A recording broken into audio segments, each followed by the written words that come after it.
On aura une belle vie.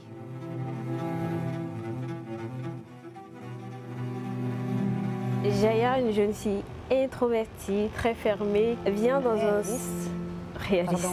vient dans un centre de demandeurs d'asile en Belgique avec sa mère. Elle rencontre Mila qui devient pour elle sa source d'énergie. Mila, c'est un personnage très optimiste, qui croit en l'avenir, rêveuse, pleine d'énergie, pétillante, qui vit son adolescence, mais pleinement.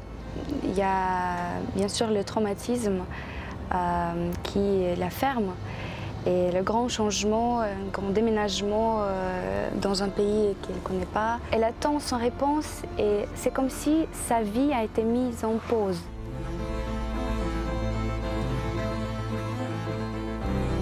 Pour moi, c'était intéressant de savoir comment une amitié peut naître entre les deux filles si différentes, avec les parcours différents, avec les cultures différentes.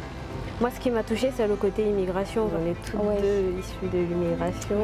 On est dans l'incertitude.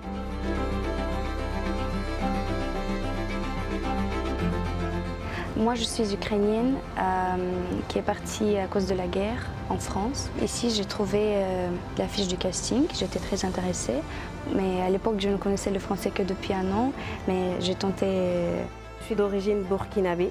Et Jaya aussi dans le film, elle est burkinabé. C'est un peu pareil que Jaya dans le film. J'ai un parcours migratoire presque pareil. Je suis arrivée en France en octobre 2021.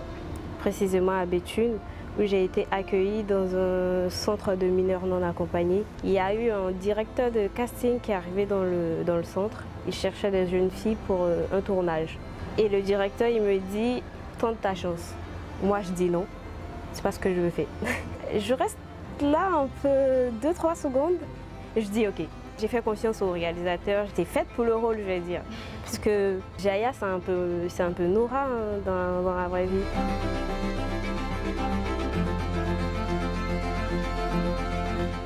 On a créé une amitié dans la vraie vie et tout ce qu'on a transmis sur l'écran, c'était naturel.